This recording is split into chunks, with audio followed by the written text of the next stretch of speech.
Well, the show's politics now. We thought, why not get a politician to discuss some things? The Assistant Minister to the Prime Minister, Patrick Gorman, is getting the privilege of being the first one to appear on the program.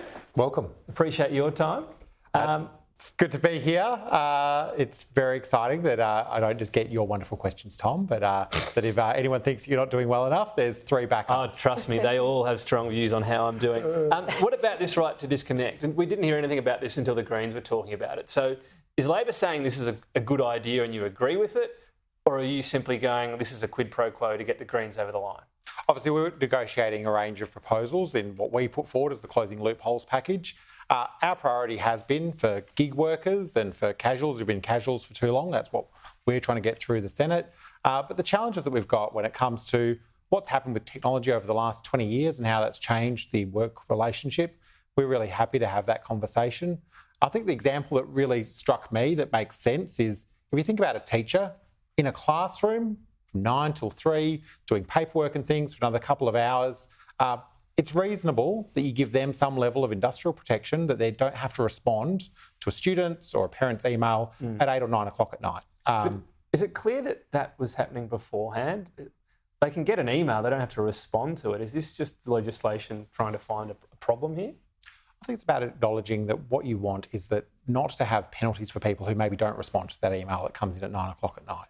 And again, I mean, there's a lot of industrial agreements that kind of work through these problems. Some have a number of businesses already. The West Australian newspaper, as an example, the ministers use, already has some of these protections in them.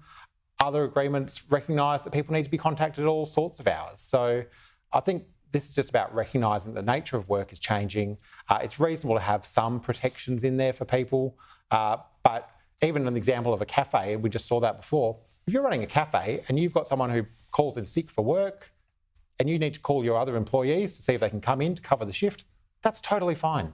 Yeah, but if there's an employee takes a stop order to the Fair Work Commission application for that, and that stop order's given and then disobeyed, can the Fair Work Commission, under this, fine the business?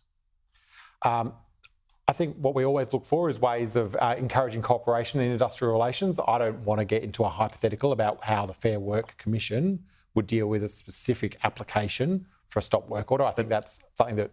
But this is really integral to this debate. I mean, it's okay as an Assistant Minister, I guess, if you don't know the fine print of the legislation, but is it your understanding there can be penalties associated with this or not? I think the focus, and as I just noticed, Tom, like we're still talking through how we get this particular protection into the package, where our priority again is casuals and gig economy workers.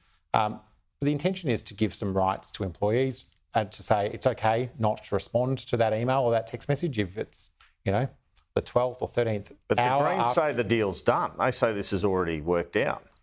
Is that not the case? I'm not going to preempt the Minister for Employment Relations in terms of his announcements in the final package. That is still being worked through. That's the fact of the matter. Patrick, I wanted to ask you, you've had a front row seat to broken political promises over the last couple of decades. You famously worked with Kevin Rudd.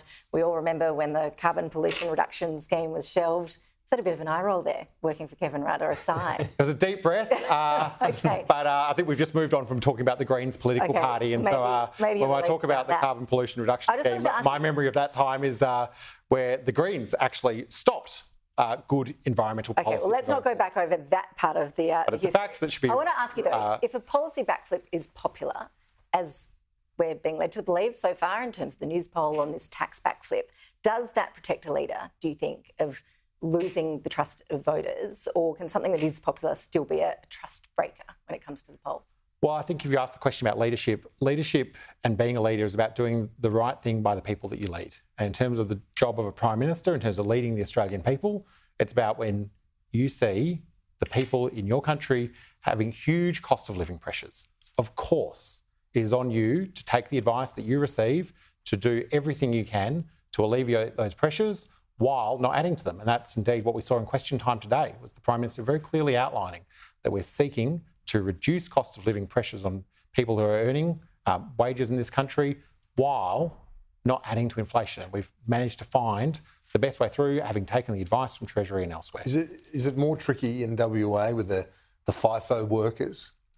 FIFO workers earn a bit a bit more, but they make sacrifices in order to do that and don't have a sort of the same longevity as other careers might have. I've got thousands of fly-in, fly-out workers in my electorate, but 80% of people in my electorate will be better off under these changes.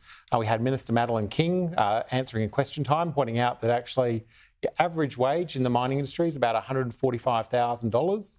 So people still get a sizable tax cut. She pointed out that if you work, a lot of the work that's done is not actually driving the trucks or running the mine sites. It's all of those ancillary services from cleaning, chefs, all of those other supports.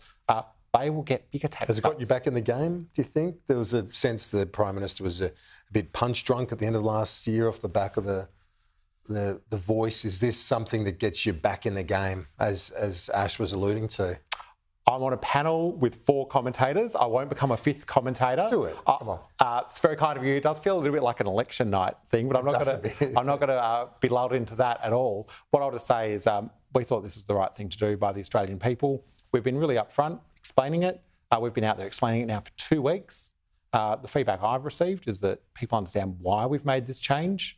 You saw the Prime Minister in question time today, kind of reading some of the feedback that he's received from people who've written to him. We're being upfront, and when you do the right thing, I think people understand, even where it is a change in position, and again, we've been upfront about that, people understand why you're doing it. Now, Mr Gorman, we know, because the Prime Minister keeps telling us, this has nothing to do with Dunkley, this tax cuts policy. We know that, right? But I just wonder, do you think you're going to win Dunkley now, the by-election? I haven't had the pleasure of being in Dunkley to meet Jodie Bellier, our candidate. Everything I've read is very impressive. It is a decision for the people of Dunkley, but we've put forward a very strong candidate. It's still, I think, just under a month away now. It's a decision for the people of Dunkley to make, obviously in quite tragic circumstances, but I don't want to preempt their decision, but I think we'll give it the absolute best.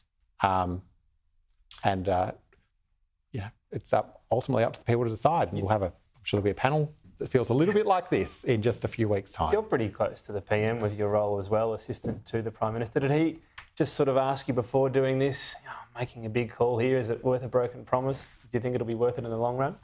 I love that you've invited me on to disclose private conversations. That's not something that I do. We had a Prime Minister who used to do that a bit.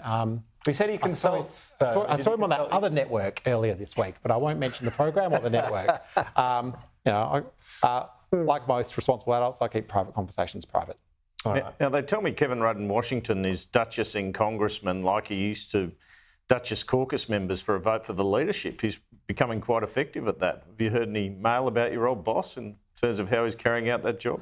For some of those who had low expectations of Kevin, I'd say that it's always a mistake to underestimate Kevin Rudd. I think he's done a fantastic job as our ambassador. We saw some footage of him at the what do they call it? The G'day Australia event earlier this week with some well-known Australian celebrities. I did joke to one of my friends as to whether, I'm not sure if Kevin knew all of the celebrities and pop stars that he was hanging out with, but he seems to be having a very good time. It's the job of all of our ambassadors and high commissioners to build relationships across the political spectrum in the countries that they operate to further Australia's interests. Oh. Kevin's doing that. We welcome it, and we saw that with the state visit at the end of last year. You can be our, we're going to end it there, Patrick. You can be our diplomat to tell the rest of your colleagues, though. It's very friendly here to come on the program. And I'll give it a 5-star review on Google, Tom. Very good. Patrick Gorman, Deputy Assistant.